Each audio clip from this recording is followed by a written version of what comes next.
Detective का काम क्या होता है? वैसे जासूस तो मुझे पता है, जासूस, लेकिन प्रोफ़ेशनल लेवल पे किस-किस तरह का काम होता है? देखो, मैं आपको बताता हूँ, इन्वेस्टिगेशन इंडस्ट्री जो है ना, इस टाइम पे बहुत वाइडली स्प्रेड इंडस्ट्री है और हर किसी को ना इन्वेस्टिगेटर्स की ज़रूरत पड़ती है लाइफ में। ये तो जो मूवीज़ में दिखाया जाता था कि जो डिटेक्टिव्स होते हैं सिर्फ़ मर्डर इन्वेस्टिगेशंस कर रहे हैं, लोगों के पीछे भाग रहे हैं, सेंसिटिव इन्वेस्टिगेशन कर रहे हैं, ऐसा नहीं होता है। आम आदमी की ज़िंदगी से रिलेटेड इन्वेस्टिगेशंस भी प्राइवेट इन्वेस्टिगेटर्स करते हैं।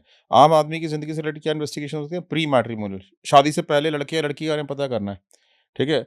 कितना इम्पोर्टेंट डिसीज़न है शादी। ठीक है? आप अगर किसी भी गलत शादी में चले जाते हो तो इंडिया के जो प्रोसेस 12-12, 14-14 साल लोग कोर्ट के धक्के खाते रहते हैं। इससे बेहतर है कि एक आदमी से या एक लड़की से आप शादी करने जा रहे हो, तो पहले पूरी इन्वेस्टिगेशन करके, जाँच-पड़ताल करके ही शादी करनी चाहिए, ताकि you get into the right alliance. तो हो गया प्री मैट्रिमोनियल। फिर आती है शादी के बाद की इन्वेस्टिगेशन। शादी के बाद में डिस्प्यूट हो गया है ऑलरेडी। डिस्प्यूट किस-किस वजह से होता है? एक्स्ट्रा मैरिटल अफेयर की वजह से होता है, नॉन कंपैटिबिलिटी की वजह से, कई सारी वजहों से डिस्प्यूट हो सकता है आदमी का। पेरेंटल इंटरफेरेंस की वजह से भी डिस्प्यूट हो सकता है। तो एक्स्ट्रा मैरिटल अफेयर केसेस की इन्वेस्टिगेशन हमारे पास बहुत सारी आती हैं। आदमी बिना डिवोर्स लिए किसी और से शादी कर रहा था, जिसको हम बाइगैमी के केसेस कहते हैं।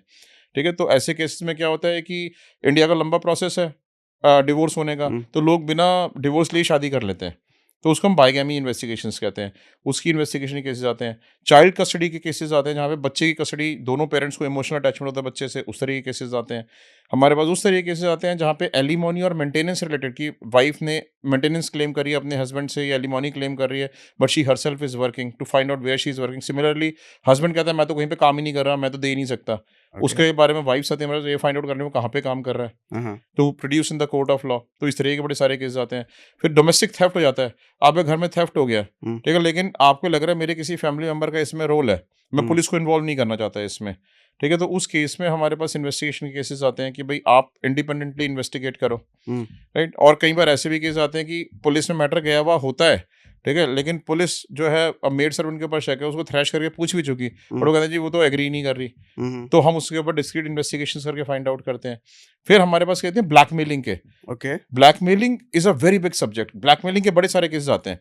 ब्लैकमेलिंग में किस तरीके से केसेस आते हैं कि लड़के लड़कियों को ब्लैकमेल कर रहे हैं with hmm, their pictures and their videos hmm, which hmm, is common, ठीक है? और इस तरीके के केसेस आने लगे हैं जिसमें लड़कियां लड़कों को ब्लैकमेल कर रही हैं कि हम तुम्हारे ऊपर रेप का चार्ज लगा देंगे, फॉल्स रेप का चार्ज लगा देंगे, इतना पैसा दो हमारे ऊपर, हुँ, ठीक है? सो या तुम्हारी वीडियोस में लीक कर दूंगी, इतना पैसा दो।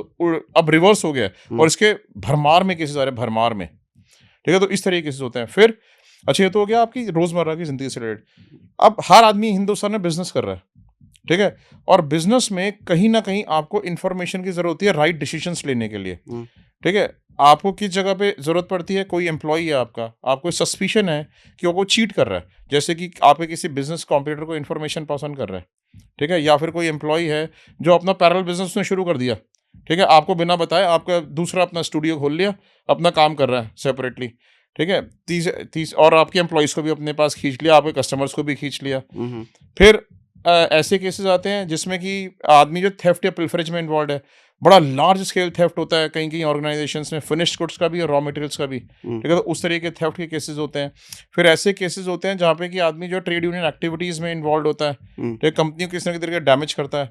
ऐसे भी केसेस आते हैं जिसमें कि मिसएप्रोप्रिएशन ऑफ फंड्स होते हैं, एम्बेज़लमेंट ऑफ फंड्स होते हैं, और ऐसे केस आते हैं जिसमें आदमी किकबैक्स लेता है वेंडर से। Purchase okay. में आदमी होता है और उससे किकबैक्स लेता है, ब्राइब के तौर हाँ, पे। हाँ। इस तरह के केस होते हैं। एक कंपनी दूसरी कंपनी जॉइंट वेंचर में जा रही है, ठीक है? उससे जॉइंट वेंचर में जाने से पहले उस कंपनी के बारे में इन्वेस्टिगेशन कराना चाहती है। अपना माल क्रेडिट पे दे रही है, उससे पहले इन्वेस्टिगेशन कराना चाहती है। आदमी पैसे लेके भाग गया आपके, उसको ट्रेस करना है, ठीक है? उस तरह की इन्वेस्टिगेशन लोग कराते हैं। आपको कोर्ट से डिक्री इश्यू हो गई है, लेकिन आदमी अपने एसेट्स को हाइड कर रहा है, ठीक है? वो बताता है मेरे पास तो कुछ है ही नहीं। उसके एसेट्स फाइंड आउट करने, कोर्ट में प्रोड्यूस करने के लिए वो इन्वेस्टिगेशन करनी है। तो आप ये सोचो, सुसाइड मर्डर की इन्वेस्टिगेशंस बड़ी सारी आती है, जिसमें पुलिस से डिक्लेयर कर चुकी है सुसाइड है, ये एक्सीडेंट है, तो हुँ, उससे घरवाले हमारे पास आते हैं, जी ये एक्चुअली में सुसाइड है या नहीं है, कहीं मर्डर तो नहीं है। हुँ, ठीक है? कॉर्पोरेट ब्लैकमेलिंग की बड़ी इन्वेस्टिगेशंस आती हैं। हुँ, कॉर्पोरेट ब्लैकमेलिंग अपने आप में बहुत बड़ी इंडस्ट्री बन गई है।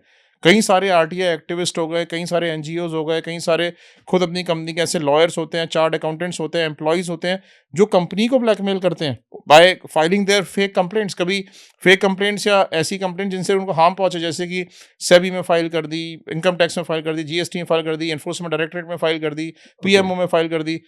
शेयर होल्डर्स को लेटर्स भेज दिए, इन्वेस्टर्स को लेटर भेज, just to harass the company कि हम्म। वो किसी भी तरह के हैरेस होकर इनको करोड़ों रुपए कंपनसेशन दे तो दे। उस जगह पे आपका रोल क्या होगा अगर हैरिश कर रहे हैं तो? इन्वेस्टिगेशंस करना इन लोगों की और इनको सबसाइड करवाना।